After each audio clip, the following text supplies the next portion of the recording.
Welcome back. Thinking about switching your dog to a raw diet? Today I'll show you how we batch prepare 100 pounds of raw dog food, sharing with you our process of preparation, cutting, grinding, mixing, storage, and finally cleanup. The entire process takes about 4 hours. Let's get to it.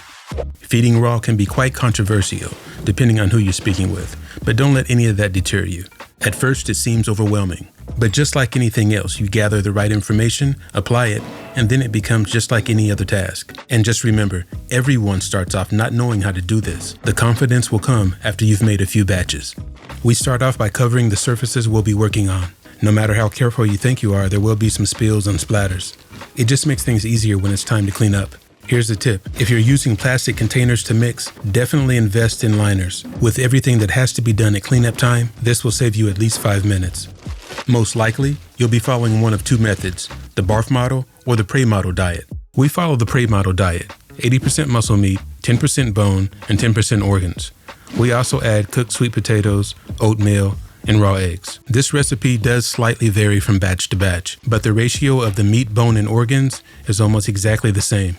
I start out by preparing kidney, liver, and heart. Right now, I'm removing the fat from the kidneys. Most often, I leave the skin on the chicken legs and wings, so they don't need this fat too. Organs are essential for vitamins and minerals. Not including them in your pet's raw diet would be a disaster. A quick tip, heart is not an organ, so don't include it when calculating organ percentages for your raw diet. Because we make large batches at one time, I just find it easier to finely grind the organs so that they mix well with the rest of the food. For the liver, kidney, and heart, I use a fine grinder plate, a 4.5 millimeter to be exact. When I'm finished with those grinds, I switch to a more coarse plate. It's a 10 millimeter, and that's what I'll use for wings, legs, thighs, and beef cuts. Time to switch to a more coarse plate for the larger pieces. If you prefer the entire mix to be a fine grind, start with the coarse plate on your large pieces, then grind them again with a fine plate. You don't have to have a grinder to make large batches of dog food. I just find it's easier. If you decide to get one, just make sure it has enough horsepower to grind the bones you intend to use. There's always excess wrapped around the grinder plate, so I just throw it in with the mix. Organ meats are nutrient powerhouses, but feeding too much at once can cause digestive issues. For example, liver should only make up about 5% of the total diet, while other organs like kidney should round out the remaining 5%. It's easy to find beef, chicken, and turkey, so our batches are typically based on those three species. It matters where you source your meat. Sticking to human grade and staying away from 3D and 4D meats will keep your pet safe.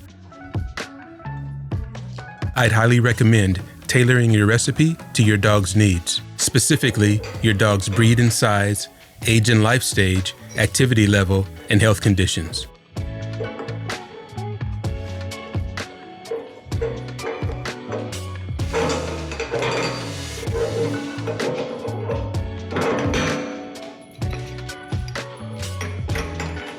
Don't forget to like, subscribe, and leave a comment. It's much appreciated. There we go. And now we're ready for the larger pieces. Quick tip, make sure you smell every item that you add to your mix, especially if you bought food from Walmart. Seriously, I've had numerous occasions where the chicken or the liver was bad. You just have to make sure you're familiar with the way raw food texture and smell should be. Chicken wings are their favorite. They're just hoping I drop one. A grinder like this can handle a whole chicken with no problems, but it's not meant for large, dense beef bones.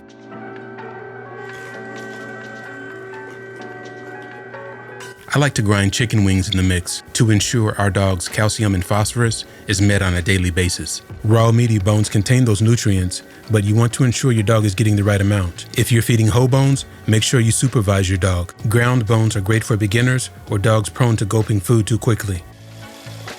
After I've smelled the chicken, I thoroughly rinse it. We also give chicken wings as treats, as well as chicken backs, turkey necks, and other meat cuts. It helps keep their jaws strong and teeth clean. Again, I'm leaving the skin on the legs. My dogs burn up those calories with no problem. If your dog is overweight or more sedentary, you might want to remove the skin. We monitor both dogs' weight closely, especially Tonka. Since he's already had a prior shoulder injury, We make sure to keep his weight always between 135 and 140. A lot of injuries can be avoided by keeping your dog healthy and lean. So now we're finished with the grinder, so I'll break it down, clean it, and spray it with a protective coating. Proper cleanup is essential when handling raw meat. I always disinfect my workspace to keep everything safe. This goes for feeding time too. I always make sure I clean up with Clorox after each meal. This is one of the more time-consuming processes. Well, that and mixing. Now this is a huge tip.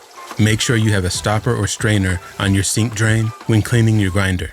If you don't, the small bones will clog up your garbage disposal and wreak havoc. I learned the hard way, and after having replaced the garbage disposal, I'll never let that happen again.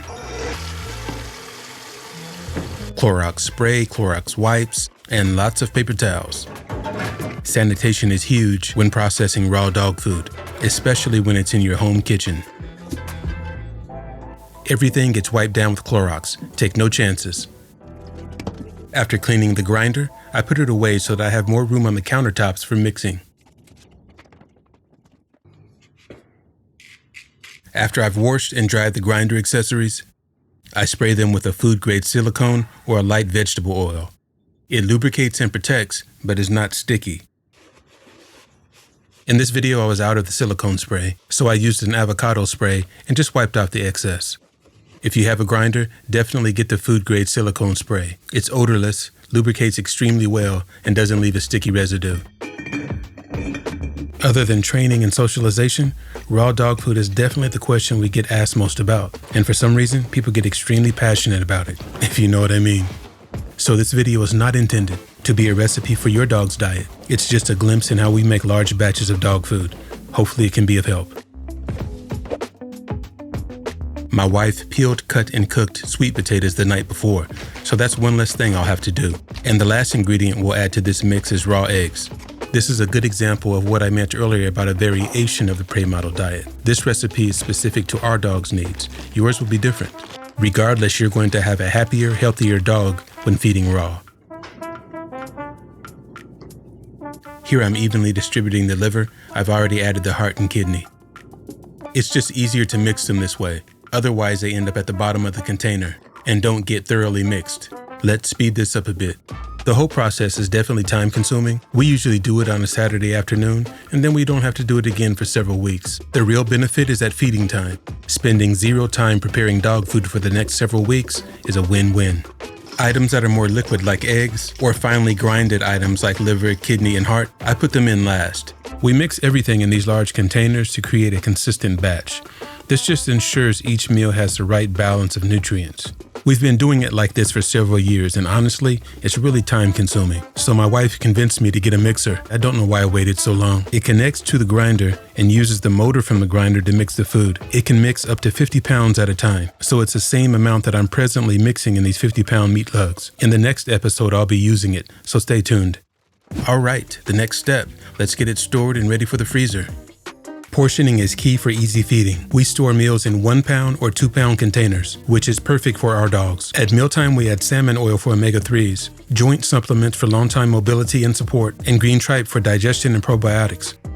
The limitations of dog food that you can batch prep will largely depend on the amount of freezer space you have. I'd say the two things that makes it easiest for us to store large batches of dog food are number 1, having a meat grinder, and number 2, having a freezer to store the food. After we're finished, I'll place meals for 2 days in our refrigerator. And now it's time for the final cleanup. Preparing raw food in bulk makes feeding easy and ensures my dogs get the best nutrition. If you already feed raw or are thinking about switching, drop a comment below. And thanks for watching.